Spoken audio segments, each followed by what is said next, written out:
Hello everyone and welcome to the first look. Today we'll take a look at the CCZ Solo. Now this is sent to me from Keephifi.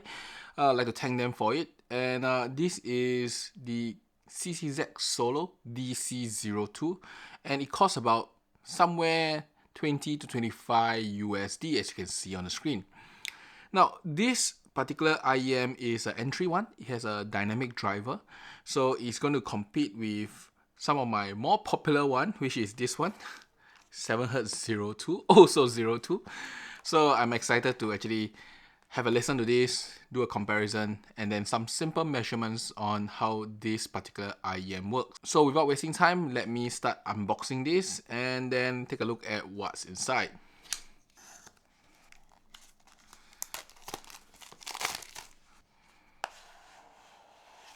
So this is how the IEM looks like in the box. I mean, pure plastic, pretty nice actually.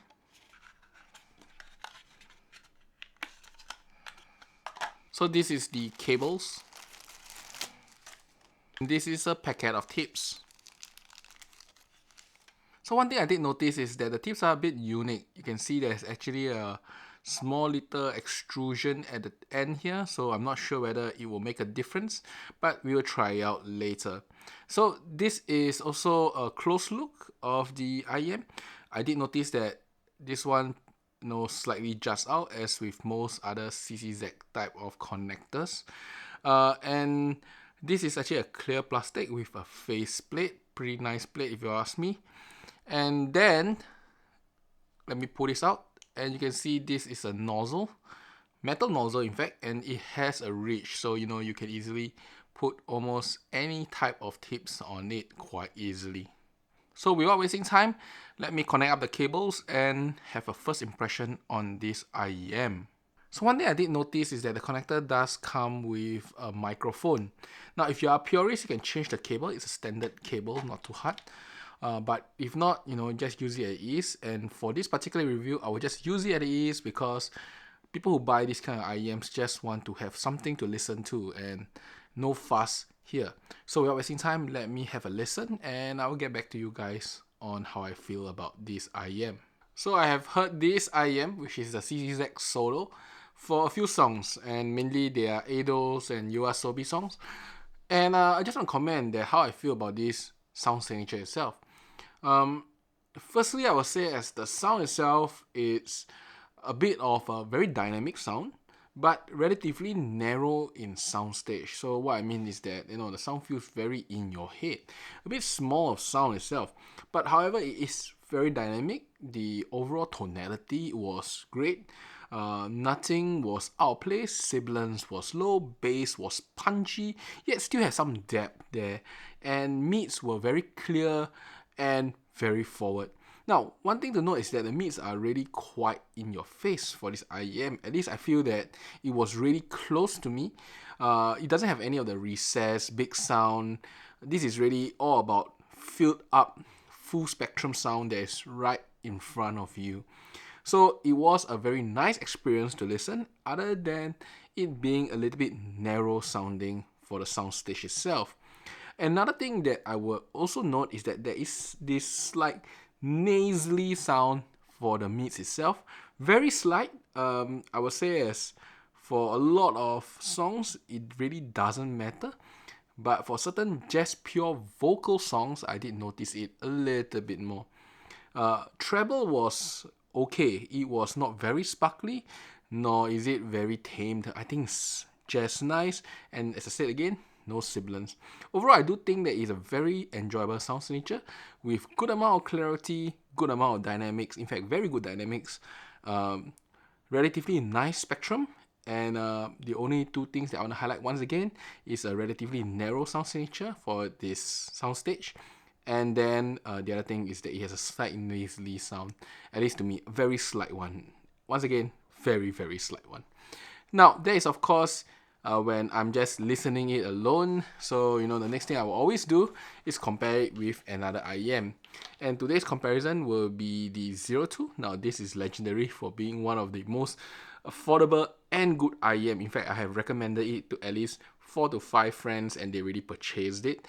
So let's do a comparison between both of them and then see how they fare. So I have both of these on my hand, and I'll just say a few things, you know. They are pretty obvious, in fact.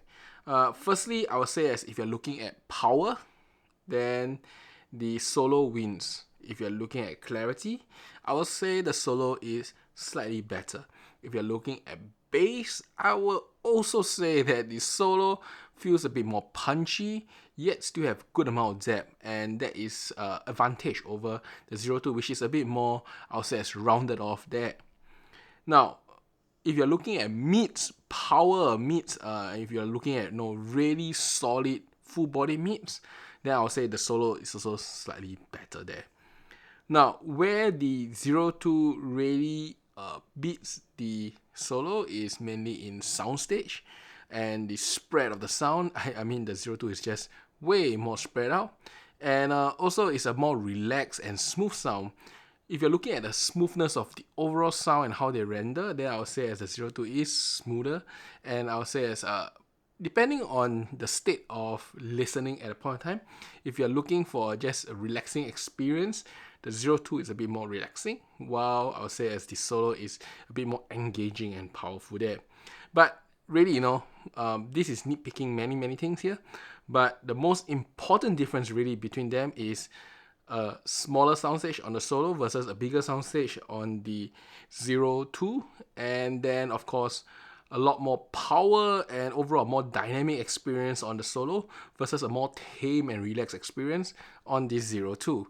That's really the difference between both of these IEMs. Now that is it for the sound impression. I will do a bit of measurements, and then I'll give you guys final closing for this particular IEM. So I've completed the measurements using a coupler here, and this is how it looks like. You can see that between the lowest point and the highest point is quite significant. In fact, the bass have quite a high lift, and then if you look at actually the mids itself, there is a high boost in terms of presence, and that is pretty much why the sound feels very close to me and also very powerful sounding. And when looking at the chart, you can pretty much tell why it's such a dynamic sounding IEM with such a forward sounding mids itself. Very high in presence, especially for vocals themselves.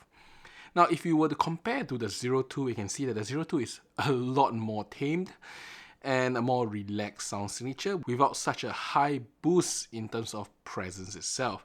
So I guess this is the reason why the 02 also had a bigger soundstage, because it doesn't boost so much of the higher mids range, which does affect soundstage slightly. And not only that, it's more relaxing in terms of its entire signature, unlike the Solo, which is pretty aggressive in terms of its highest point and its lowest point. And that's pretty much about it. This is the first impression of the CCZ Solo DC02. Now, overall, I do find this as a very interesting and dynamic IEM, and if you are looking for something with a lot of fun, a lot of energy, this may be the IEM for you. Now, if you are looking for something relaxing, there's the 02, but if you're looking for high energy, high impact, and a very forward vocal and mid sounding IEM, this one really can, take the cake. So if you are interested in such an IEM, I think the Solo is for you. And once again, thanks to Keephifi for providing me this sample copy. This is one of the, I would say, as very good affordable IEMs you can get, at least based on my testing so far. So I do recommend it. At least, at this price point, there is really no harm. And if you have a 02, this is an alternative if you want more energy in your sound, more punch in your sound. And that's about it. I'll see you guys again in my next video. Till the next time, bye-bye.